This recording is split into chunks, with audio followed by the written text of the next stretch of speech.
नमस्कार सभी को। मेरे चैनल में आप सभी का हार्दिक स्वागत है।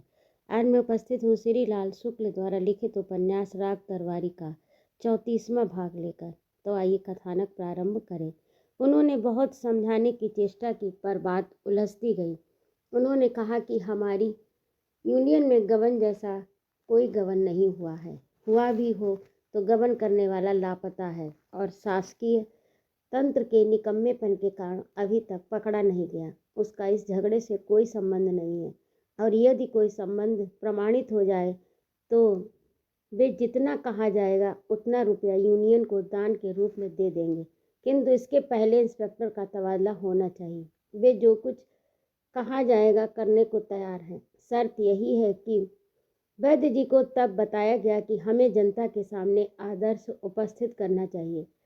ऐसा ना हुआ तो जनता का आचरण बिगड़ जाएगा। वह बिगड़ा तो पूरा खेल बिगड़ेगा। वर्तमान बिगड़ेगा, भविष्य बिगड़ेगा। राम ने क्या किया था? सीता का त्याग किया था कि नहीं? तभी हम आज तक राम राज्य की याद करते हैं। त्याग द्वारा भोग करना चाहिए, यही हमारा आदर्श है। तेन त्यक्तेन भुंजिया कहा गया है। आज भी सभी यशस्वी नेता यही करते हैं। भोग करते हैं, फिर उसका त्याग करते हैं, और त्याग करते हैं, फिर भोग करते हैं, यानी त्याग के द्वारा भोग करते हैं। अमुक वित्त मंत्री ने क्या किया? त्याग पत्र दिया कि नहीं? अमुक रेल मंत्री ने भी यही किया, अमुक सूचना मंत्री ने भी यही किया। इस समय देश को, इस राज्य को, इस जिले को, इस कोऑपरेटिव यूनियन को ऐसे ही त्याग की आवश्यकता है। आरोपों की खुली जांच हो। इसके स्थान पर ये अधिक उत्तम है कि वैद्य जी जनता के सामने आदर्श उपस्थित कर दें। आदर्श की इमारत खड़ी करते ही सारे आरोप उसकी नींव के नीचे दब जाएंगे। अतः वैद्य जी को चाहिए कि वे मैनेजिंग डायरेक्टर के पद से त्याग पत्र दे दें। उनके विरुद्ध जो रिपोर्ट आई उसका यही जवाब है। वे चाहें तो अपना त्याग पत्र किसी स्थिति के विरोध में दें, चाहे किसी सहकर्मी को कमीना बताकर दें, चाहे किसी सिद्धांत की रक्षा के लिए दें। यदि वे त्याग पत्र दे रही हों तो उसका कारण ढूंढने की उन्हें पूरी छूट रहेगी, पर त्याग पत्र के साथ अगर मगर ना होना चाहिए। होना चाहिए तो केवल त्याग पत्र होना चाहिए, नहीं तो कुछ नहीं होना चाहिए। पर यदि कुछ हुआ तो बहुत कुछ हो जाएगा, जो कदाचित वैद्य जी को अच्छा ना लगेगा। अंतिम भाग्य लगता था कि जैनेन्द्र कुमार के किसी लेख से उड़ाए गए थे, पर वैद्य जी राजनीति के आदमी थे और 20वीं सदी का हिंदी साहित्य जब हिंदी के प्रोफेसर तक बड़े कष्ट से पढ़ते तो वैद्य जी से ये आशा करना कि उन्होंने भी जैनेन्द्र कुमार का दार्शनिक साहित्य पढ़ा होगा एक अनुचित बात होगी। वास्तव में वैद्य जी का किसी साहित्य से कोई विशेष संबंध नहीं। यदि ऐसा होता और यदि उन्होंने श्री जैनेन्द्र कुमार के लेख पढ़े होते तो इस शैली में कही गई बातें सुनकर वे समझ जाते कि उन्हें केवल शब्द जाल से धमकाया जा रहा है। पर इस स्थिति में केवल वे यही समझ गए कि उनके विरुद्ध कुछ ऐसी बातें हैं जिन्हें ऊंचे स्तर पर लोगों को पचाने में असुविधा हो रही है। वैद्य जी ने निश्चय कर लिया और कहा कि मैं त्याग पत्र दे दूंगा। संभवतः इसे मेरी दुर्बलता समझा जाएगा, फिर भी इस निरर्थक प्रचार के विरोध में आपके सुझाव पर त्याग पत्र दे दूंगा। किंतु प्रदेशीय फेडरेशन के लिए उम्मीदवार चुनने का जब प्रश्न आएगा तब उन्हें इत्मीनान दिलाया गया कि वे उसी इत्मीनान से त्याग पत्र दे सकते हैं जिससे सभी महापुरुष अवसर आने पर जनता के आगे आदर्श उपस्थित करने के उद्देश्य से देते हैं। योग्य आदमियों की कमी है, इसीलिए योग्य आदमी को किसी चीज़ की कमी नहीं रहती। वह एक जोर से छूटता है, दूसरी ओर पकड़ा जाता है। आज मित्रता की यात्रा में वैद्य जी वीर पुष्ट की गोली, ज्योतिषियों के विषय में सूचना प्रसारण और बाबाओं के साथ मध्यस्थता, इन 3 कार्यक्रमों के अलावा एक चौथी बात भी करते चल रहे थे। अतः इस बंगले से बाहर आने के पहले उन्होंने यहाँ भी ये बात छेड़ दी। आपको जानकर प्रसन्नता होगी कि मैं अपने ज्येष्ठ पुत्र का विवाह अंतर्जातीय रूप से करने की सोच रहा हूँ। अभी बात पक्की नहीं हुई, पर आशा है कि निमंत्रण पत्र शीघ्र ही सेवा में प्रेषित करूँगा। आपकी उपस्थिति प्रार्थनीय होगी। हो सकता है व्यक्तिगत रूप से निवेदन करने के लिए उस समय न आ सकूं, अतः सभी को कहे जा रहा हूँ ऐसे आदर्श विवाहों में आप लोगों का सहयोग एवं आशीर्वाद कितना आवश्यक है। आपको ये भी जानकर प्रसन्नता होगी कि उन्हें ये जानकर प्रसन्नता हुई कि वे अवश्य उपस्थित होंगे। ग्रामीण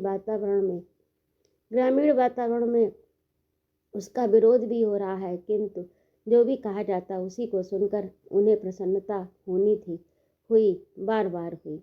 कोऑपरेटिव यूनियन का सालाना जलसा बड़ा ही सफल रहा, क्योंकि मिठाई इस साल शहर से मंगाई गई थी। यूनियन की इमारत में झंडियां लगाई गई, फूल मालाओं के ढेर लग गए। जिस हाकिम ने कुछ दिन पहले कोऑपरेटिव फार्म का उद्घाटन किया, उसी को इस जलसे में हिस्सा लेने के लिए बुलाया गया। पब्लिक में भाषण देने और माला पहनने का खून उनके मुंह में बहुत पहले लग चुका था। इन बातों की गंध पाते ही मैं तड़ाक से पतलून पहनकर और एक व्यापारी की मोटर मांगकर पो पो करता हुआ जलसे में पहुंच गया। यूनियन की सालाना रिपोर्ट बिना पढ़ी हुई मान ली गई। कारोबार में फायदा हुआ, मेंबरों को उनका हिस्सा मिलना था, वह उन्हें बिना दिए ही मिल गया। बहुत कुछ तो बिना हुए ही हो गया। अंत में जिस चीज़ का होना जरूरी था वह होने लगी। भाषण शुरू हो गया। भाषण की असलियत लिए जाने में नहीं, इसीलिए लोग भाषण देते रहे और लोग आपस में दूसरी समस्याएं सुलझाते रहे। उदाहरण के लिए शहर से आए हुए हाकिम ने कहा कि वैद्य जी कोऑपरेटिव की प्रतिमा है, तो लोग बजाय प्रतिमा का अर्थ पूछने के आपस में ये कहने लगे कि बद्री पहलवान गया दिन की बिटिया से फंस गए हैं। फिर हाकिम ने कहा कि जब तक गांव-गांव में इस तरह की प्रतिमाएं नहीं पैदा होती, कोऑपरेटिव आंदोलन का बढ़ना मुश्किल है। इस पर भी लोगों ने ना तो कोऑपरेटिव का मतलब जानना चाहा, ना आंदोलन का, और सिर्फ इतना कहकर रुक गए, बात दवाएं नहीं दब रही, इसलिए शादी करने जा रहे हैं।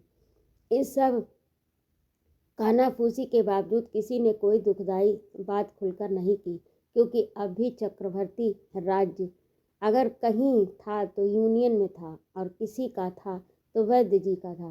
फिर भी रामराज तक में दुखदाई बात कहने के लिए एक धोबी निकल ही आया। यहाँ भी एक आदमी ने खड़े होकर बड़े जोश से कहा, मैं भाषण दूंगा। उसके पास बैठे हुए लोग उसकी धोती पकड़कर खींचने लगे ताकि वह धोती के लालच में नीचे खींचा चला आए, पर वह आदमी रामाधीन भीखम खेड़वी के गुट का था और हर बात हिदायत के अनुसार करने को तैयार होकर आया था। इसलिए उसने खिंची हुई धोती की परवाह नहीं की, बल्कि उससे दुगना जोश उसके अंदर आ गया और सब भाषणों के ऊपर चढ़कर उसने जोर से भाषण दिया कि मैं भी भाषण दूंगा। जोर से बोलने का यही नतीजा हुआ जो प्रायः होता है। विपक्ष धीरे धीरे बोलने लगा। शहर से आए हुए हाकिम ने कहा, दो जरूर दो, मना कौन करता है। उसने अपने जोश को कायम रखने के लिए श्रीमान सभापति भाइयों और बहनों भी नहीं कहा। एकदम से उसने उठान भरी, इस रिपोर्ट में क्या नाम है उसका गबन की बात नहीं कही गई। यहाँ एक लुच्चा सुपरवाइजर था, क्या नाम है उसका, राम स्वरूप नाम था, गबन कर दिया साले ने। क्या नाम है उसका, शहर को 2 ठेले गेहूं लदवाकर भाग गया, शराब पीता था। क्या नाम है उसका, रंडीबाजी भी करता था। वैद्य जी तक उसके मुंह खोस कर क्या नाम है उसका बात करते थे। एक दिन रात को 2 ठेले आए, क्या नाम है, रातों रात लगते रहे, किसी को पता तक नहीं। क्या नाम है उसका, साला बदतमीज, बड़ी मीठी बात करता था, मुझे देखते ही दूर से क्या नाम है पाए लागी करता था। वैद्य जी का क्या नाम है उसका, कोई बुरा न माने, मैं कहूँ न कहूँ, सारी दुनिया जानती है कि पटरी उससे अच्छी बैठती थी। 2000 रुपए का भवक निकाल दिया साले ने। क्या नाम है जिसका, जिम जिम जिम जिम, जिम्मेदार कौन होगा, कोऑपरेटिव बड़ी अच्छी प्रतिमा है। क्या नाम है, प्रतिमा लिए लिए घूमो, वैद्य जी से कोई पूछने वाला नहीं है कि कहाँ कौन जा रहा है, मिठाई खाए जाओ। क्या नाम है, पानी पीकर घर जाओ। इससे देश का क्या नाम है, उधार नहीं होगा, देश में देश का चलन चलना चाहिए। गबन कैसा हो गया, जांच होनी चाहिए। गबन कैसे हो गया, जांच होनी चाहिए। मैं पढ़ा लिखा नहीं, इसलिए कोई बुरा ना माने, होली है। उस आदमी का जोश बढ़ता जा रहा था, और जब उसने होली है का नारा बुलंद किया तो साफ जाहिर हो गया कि वह हाथ उठाकर कोई कविता सुनाने जा रहा। जोश और कविता का जोड़ अगर शिवपालगंज में कभी हो जाता तो उसके बाद आल्हा उदल की लड़ाइयों वाला वातावरण भी बन सकता था। इसीलिए लोग हाँ हाँ बंद करो कहकर उसके भाषण को रोकने लगे, पर भाषण बग टूट भागा जा रहा था। लोगों के बहुत पीछा करने पर भी वह रुक नहीं रहा। तभी वैद्य जी उठकर सामने आए और खड़े हो गए। भाषण उन्हें देखते ही अपनी जगह थोड़ा उछला कूदा, फिर दुम हिलाकर जमीन सूंघने लगा। वैद्य जी खड़े खड़े थोड़ी देर मुस्कुराते रहे। साबित हो गया कि गबन से उसका कोई संबंध नहीं। फिर उन्होंने ऋषियों की वाणी में कहना शुरू किया, गबन कैसे होता है इस पर ध्यान देने की बात है। आपके पास अपनी 1000 मुद्राएं हैं, आप उसका गबन नहीं कर सकते। वे मुद्राएं आपकी हैं, अतः आप गबन नहीं कर सकते। आप उसका अनुचित व्यय कर सकते हैं, पर गबन नहीं। गबन वही कर सकता है जिसकी अपनी मुद्राएं ना हो। सहकारिता में किसी की अपनी सम्मति नहीं होती, वह सामूहिक सम्मति हो जाती है। कई व्यक्तियों की संपत्ति एक सहकारिता में किसी की अपनी संपत्ति नहीं होती, वह सामूहिक संपत्ति हो जाती है। कई व्यक्तियों की संपत्ति एक स्थान पर एकत्र की जाती है और उसका सुरक्षा वही करता है जिसकी वह संपत्ति नहीं। संपत्ति उसकी नहीं है, पर वह उसकी सुरक्षा के लिए नियुक्त होता है। यदि वह उसका अनुचित व्यय कर डाले तो वह गबन हो जाता है। ध्यान दें सज्जनों, अपनी संपत्ति का आप अनुचित व्यय करें तो ये गबन नहीं, दूसरा करे तो ये गबन है।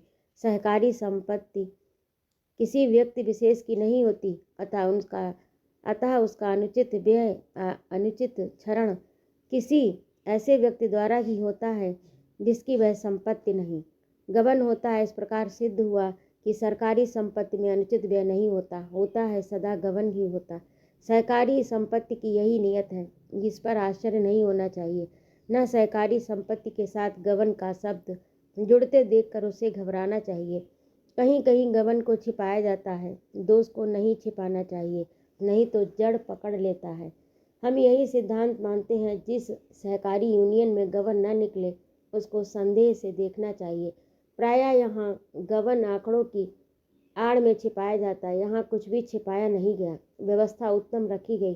गबन हुआ पर होकर भी नहीं हुआ, क्योंकि परिणाम उत्तम गया। वर्ष के अंत में यूनियन की हानि हुई, लाभ हुआ। लाभ चाहे 1 पैसे का हो, चाहे 1 करोड़ मुद्राओं का, लाभ लाभ है, हानि हानि है। यहाँ हानि का प्रसंग नहीं उठता, प्रसंग हो तो लाभ का है। ऐसी स्थिति में गबन का प्रकरण निरर्थक था। उसका यहाँ प्रश्न उठना यूनियन का अपमान करना है, यह सहकारिता का अपमान है। परंतु मेरे विरुद्ध व्यक्तिगत आरोप लगाए गए। आक्षेप करना अनुचित है, व्यक्तिगत आक्षेप और भी अनुचित है। इस वातावरण में कोई भी व्यक्ति काम नहीं कर सकता, शिष्ट व्यक्ति तो बिल्कुल भी नहीं कर सकता। मैं इस प्रकार के आक्षेपों का विरोध करता हूँ, पर ध्यान रहे, विरोध आक्षेपों से है, आक्षेप करने वालों से नहीं। आक्षेप करने वाले भी रामचरण हैं, मैं उनका आदर करता हूँ, उनके लिए मेरे मन में बड़ी श्रद्धा है, पर मैं उनके आक्षेपों का विरोध करता हूँ, बलपूर्वक विरोध करता हूँ। और विरोध के रूप में मैं यहाँ के मैनेजिंग डायरेक्टर के पद से त्याग पत्र देता हूँ, कहकर वैद्य जी अपने स्थान पर शांतिपूर्वक बैठ गए। इसके बाद सब कुछ तेजी से होने लगा। बड़ी बड़ी काय मची, जैसे कोई मेंबर विधानसभा से घसीट कर निकाला जा रहा हो। फिर काय कम पड़ने लगी। शहर वाले हाकिम की गंभीर आवाज़ सुनाई पड़ी, वैद्य जी अपने फैसले पर अटल हैं, इसलिए मेरी सलाह है उनका इस्तीफा मंजूर कर लिया जाए। वैसे भी आज अगले वर्ष के लिए चुनाव होना था। इस्तीफे का मतलब यह है कि वैद्य जी आगे के लिए मैनेजिंग डायरेक्टर नहीं होना चाहते। वैद्य जी ने बैठे बैठे कहा, मैं सदस्य भी नहीं रहना चाहता, मेरा कर्तव्य पूरा हो गया। अब नव युवकों को आना चाहिए, उन्हीं को ये आंदोलन चलाना चाहिए। शहरी हाकिम ने समझाया, मेरा ख्याल है आप इतना हाथ न खींचें, नहीं तो ये यूनियन बैठ जाएगी। आप नव युवकों की बात करते हैं, इस जमाने में वे हैं कहाँ।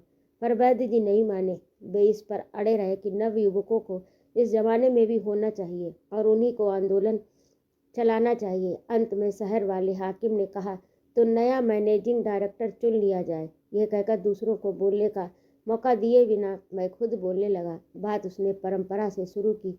उसने कहा, भाइयों, इस यूनियन की परंपरा रही कि यहाँ सभी चुनाव एक मत से होते आए हैं। मुझे आशा ही नहीं, पूर्ण विश्वास है आज भी उस परंपरा के मुताबिक काम किया जाएगा। आप लोग कोई नाम? अचानक छोटे पहलवान अपनी लुंगी के साथ खड़े हो गए। ठोक कर बोले, चुनाव उनाव में क्या रखा है साहब? बेंट के बराबर तो ये यूनियन है, बेंट के बराबर तो ये यूनियन है, उसमें भी तुम चुनाव लड़वाने जा रहे हो। इसके बाद उन्होंने भुनभुनाकर एक कहावत सुनाई, जिससे आसपास बैठे हुए बहुत से लोग हंसने लगे। हाकिम ने समझा छोटे पहलवान ने उसके खिलाफ कोई अश्लील बात कही है। उसने घबराकर कहा, पहलवान जी आप गलत समझे। छोटे पहलवान ने अकड़ कर उसकी बात काटी। हम तो गलत समझेंगे ही, तुम पतलून पहने हो साहब, सही बात तो तुम ही समझोगे। हाकिम ने खुशामद सी करते हुए कहा, जरा समझ तो लीजिए पहलवान जी, मैं तो चुनाव के खिलाफ बोल रहा था। यहाँ चुनाव लड़ने की परंपरा नहीं, यहाँ पर फैसला एक राय से होता है, एक राय से होता रहा। छोटे पहलवान ने अपना सीना फुला लिया, ललकार कर बोले, तुम फिर वही चुनाव उनाव लगाए हो साहब, चुनाव की ही बात घेप रहे हो। हमने कह दिया चुनाव उनाव नहीं होगा, उसकी ज़रूरत नहीं। वैद्य जी नहीं रहना चाहते तो ना रहें, जहाँ मुर्गा ना होगा वहाँ क्या भोर नहीं होगा। शाम के 4 बज रहे होंगे। हवा धूल उड़ाती हुई जोर से चल रही थी। छोटे पहलवान धूल से बचने के लिए आंखें मिलमिलाते हुए अपनी जगह पर हिल डुल रहे थे और जोश में आकर चीखने लगे। जोश और चीख का कोई कारण सामने नहीं था, उनका जोश बढ़ता जा रहा था, आवाज़ ऊंची होती जा रही थी। उसी अनुपात से जनता भी उत्साहित होती जा रही थी।